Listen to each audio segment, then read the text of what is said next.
में कहावत है कि जबरा मारे रोवे न दे, हैं आज भी करे रोने भी न दे। कोई सरकार का रवैया है। अगर देश का दुर्भाग्य होगा, अगर जनतंत्र का दुर्भाग्य होगा, अगर संविधान का दुर्भाग्य होगा, तभी ये सरकार कि मोदी अगर 24 में आया तो सारी संवैधानिक व्यवस्था खत्म हो जाएगी। जो हमारा संविधान बाबा साहब अम्बेडकर ने जो एक जनता को सबसे बड़ा हथियार दिया है मत देने का, जिसके माध्यम से सरकार बनती है, ये पूंजीपतियों की पार्टी है, राजा महाराजाओं की पार्टी है और उस विचारधारा की पार्टी है जिस विचारधारा ने आज़ादी की लड़ाई का विरोध किया।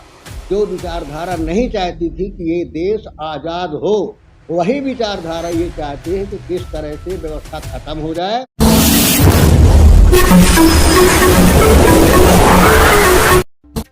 सवाल ये कि इस देश की जनता को सोचने की जरूरत है। भारतीय जनता पार्टी की मोदी सरकार प्रजातंत्र विरोधी सरकार है, जनतंत्र विरोधी सरकार है और ये जवाबदेह सरकार नहीं है, ये तानाशाह सरकार है। और तानाशाह की परिभाषा ही होती है कि जो तानाशाह कहे वही सच है, जो वो सुने वही सच है और जो मर्जी हो उसके वही कानून है।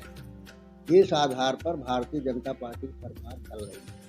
आप बेरोजगारों को कहते हैं, बेरोजगार तो बेचारे अपनी समस्याओं की मांग कर रहे हैं, उनको लाठीचार्ज किया जा रहा है और इससे बड़ा दुर्भाग्य क्या हो कि उनकी आवाज़, जो बेरोजगार हैं, महंगाई है, भ्रष्टाचार है, इसके आवाज़ उठाने वाले जनता के चुने हुए जनप्रतिनिधियों को प्रजातंत्र के मंदिर में अपनी बात कहने का हक अधिकार नहीं है, अपनी आवाज़ उठाने का अधिकार नहीं है, तो ये कौन सा प्रजातंत्र है?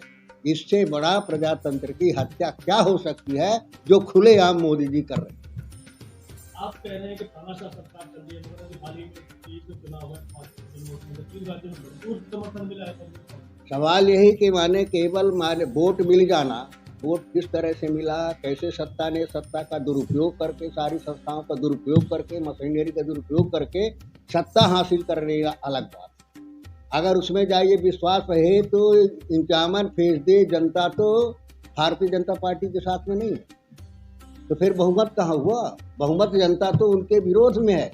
लेकिन किसी तरह से सरकार बना लेना है, वो जनतंत्र नहीं है और उसे का जो उनके हाथ में चाबी है, सत्ता है, हमारी संवैधानिक संस्थाएं हैं, कानून है, सबका दुरुपयोग भारतीय जनता पार्टी की सरकार कर रही, मोदी जी कर रहे हैं। इसके आधार पर उन्होंने सत्ता में हासिल किया सत्ता को और इसी वजह से सत्ता का उन्हें नशा है जिसमें कुछ देख नहीं गए।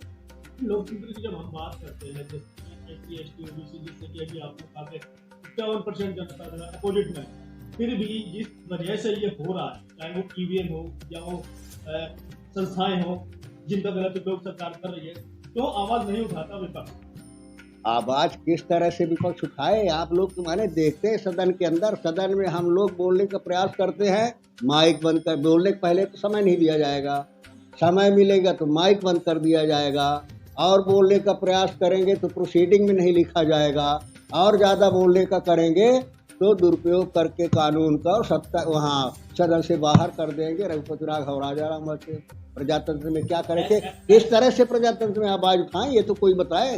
नहीं, राहुल गांधी, हम बोलते हैं प्रजातंत्र की जो माने हो रहा कि आवाज़ उठा रहे, इसी के कारण, सच बोलने के कारण तो राहुल गांधी को सदस्यता से समाप्त कर दिया था, सदन से बाहर नहीं किया, सदस्यता भी समाप्त कर दिया, लेकिन उसमें कोई दम नहीं था, कोर्ट ने बहाल किया, उनकी सदस्यता बहाल हो गई। लेकिन इससे जाहिर होता है कि माने सरकार का इरादा क्या है। तो विपक्ष की जब हम बात करते हैं, विपक्ष भी लगभग बिखरा हुआ सा दिखाई देता है। खुद मोदी जी ने एक स्टेटमेंट दिया है, विपक्ष का बिखराव ही जो है उनकी जीत का कारण है। इसमें किस बात में कितनी सच्चाई है? देखिए, प्रजातंत्र में जो है अपनी अभिव्यक्ति का सबको अलग अलग अवसर होता है, कोई भी मंच बनाया जा सकता है प्रजातंत्र, उस मंच के माध्यम से आवाज़ उठाई जा सकती है। उसका मतलब ये नहीं होता है कि दो आदमी सच कह रहे हैं इस वजह से दो आदमियों को कुचल दो।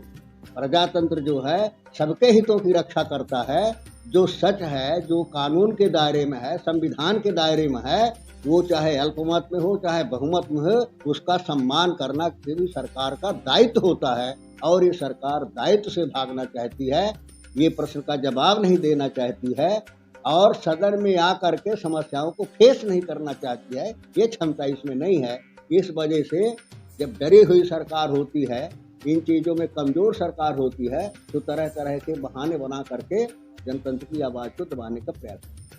अब ये कह रहे हैं कि संविधान की बात नहीं मानी जाती है, संविधान के तंत्र की सरकार नहीं चल रही। अभी हाल ही में आपने देखा होगा कि सुप्रीम कोर्ट में बाबा साहब की जो है मूर्ति लगाई, अनावरण किया जाता, वहाँ सिर्फ द्रौपदी मुर्मू जी पहुँचती है, बाकी सबको जो जिन्हें बुलाया जाता, मोदी जी, अमित शाह जी, कोई वहाँ क्यों नहीं पहुँचता? कारण क्या है? अवेयर पहुँचे, वो जाने कारण क्या है। अब तो वो लोग आप ये बताइए कि संसद भवन का उद्घाटन हुआ, संसद भवन लोकसभा और राज्यसभा दोनों होता है, और जब संयुक्त मान्य उसका सम्मेलन होता है तो राष्ट्रपति ही उसका सर्वे सर्वा होता है, उसके माध्यम से ही होता है। उस राष्ट्रपति को इसमें नहीं बुलाया गया, तो ये तो माने विचारों से इनका एक वो बना लिया है जनता को दिखाने के लिए कि मूर्तियों में माला और विचारों में ताला। मूर्ति में माला चढ़ा करके जो है और सबको माने करो कि हम इसके पूजक हैं, और उसकी विचारधारा को जहाँ जितना हो सके उसकी हत्या करो, वो न बढ़ने पाए, उसकी जानकारी न होने पाए, तो फार्मूले पे काम करो। विपक्ष आखिर एकजुट क्यों नहीं है आवाज उठाने के लिए या लड़ने के लिए? नहीं, विपक्ष आप अलग तरीके से लड़ रहे हैं। अरे आप ये बताइए कि सदन के अंदर जो मुद्दे उठाते हैं, कहाँ विपक्ष एक नहीं है, एक साथ मुद्दे उठाते हैं, और सारे विपक्ष के लोगों को माने सस्पेंड किया गया है। कौन सा पार्टी वाला है विपक्ष का जिसको न सस्पेंड किया हो? तो जो लोग सस्पेंड हो जाते हैं, चुपचाप बैठ जाते हैं, क्यों नहीं एक तरीके से पब्लिकली ये कहते हैं? नहीं तो करें क्या? आप ये बताइए, लाठी मारे वहाँ, लठ मारे सदन के अंदर, क्या करें? प्रजातांत्रिक तरीके से जो विरोध वहाँ करते हैं, बाहर करते हैं, प्रोटेस्ट करते हैं, जनता के बीच में जाते हैं, तो जो प्रजातांत्रिक तरीका है उस तरीके से करते हैं। तो कहा यह जा रहा है कि जिस तरीके से 3 राज्यों में सरकार चुनाव जीती, 2024 का चुनाव वैसे का कहानियाँ कहते, गाँव में कहावत है कि जबरा मारे रोवे न दे, आज भी करे रोने भी न दे। वही सरकार का रवैया है। क्या 2024 में फिर से ही सरकार बन रही है? अब देखिए, अगर देश का दुर्भाग्य होगा, अगर जनतंत्र का दुर्भाग्य होगा, अगर संविधान का दुर्भाग्य होगा, तभी ये सरकार बने, अन्यथा नहीं। दुर्भाग्य का मतलब आप थोड़ा सा क्लियर करें। क्लियर ये करना चाहते हैं कि मोदी अगर 24 में आया तो सारी संवैधानिक व्यवस्था खत्म हो जाएगी।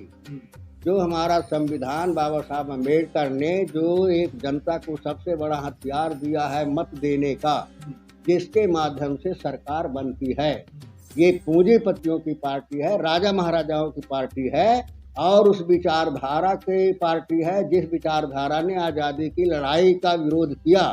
जो विचारधारा नहीं चाहती थी कि ये देश आज़ाद हो, वही विचारधारा ये चाहती है कि किस तरह से व्यवस्था खत्म हो जाए और किस तरह से वो राजतंत्र वाली व्यवस्था लागू हो जाए, वो लागू हो जाएगी। और जिस दिन वो व्यवस्था लागू होगी, संविधान नहीं रहेगा, तब समझ में आएगा इस देश के जनतंत्र का जो गरीब है, जो हमारे देश की ताकत है, हमारे देश की पूंजी है, उसका क्या हश्र होगा। इससे लास्ट सवाल ये है कि जनता को और जो विपक्ष इस समय बिखराव है उनको आपका क्या संदेश? नहीं, संदेश का सवाल, हमारा विपक्ष जो है हमारा एक है, और इंडिया गठबंधन हमारा सब मुस्तैदी के साथ मजबूत है और मिलकर के लड़ाई लड़ेगा, और निश्चित रूप से इस तरह की पार्टी को इस काम में नहीं होगा, पराजय होगी इनके, और इनके अपने अहंकार का पता चल जाए।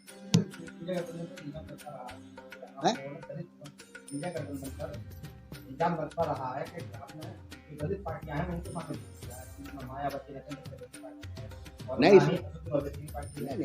इसमें दलित का सवाल नहीं है, इसमें इसका सवाल नहीं, इसमें जो संविधान पर विश्वास करते हैं, कानून पर विश्वास करते हैं, वो सारे के लिए मंच खुला हुआ है। ऐसा थोड़ी कि किसी को हम अलग करने के लिए दलित है कि क्या है। हमारी पार्टी तो दलित तो ये नहीं मानती कि दलित समाज और जात। दलित का मतलब है जो मेहनत करने वाले इस देश के हैं, चाहे पिछड़ा हो, दलित हो, गरीब हो, जो वास्तव में इस देश की पूंजी है। पूंजी ताकत वही है वही जब खून और पसीना बहाती है तभी देश के प्रगति और विकास की आधारशिला रखी जाती है। और उसका मनोबल मजबूत करना किसी भी सरकार का दायित्व है। और अगर इस देश के गरीबों का, दलितों का विश्वास टूट जाएगा तो देश टूट जाएगा।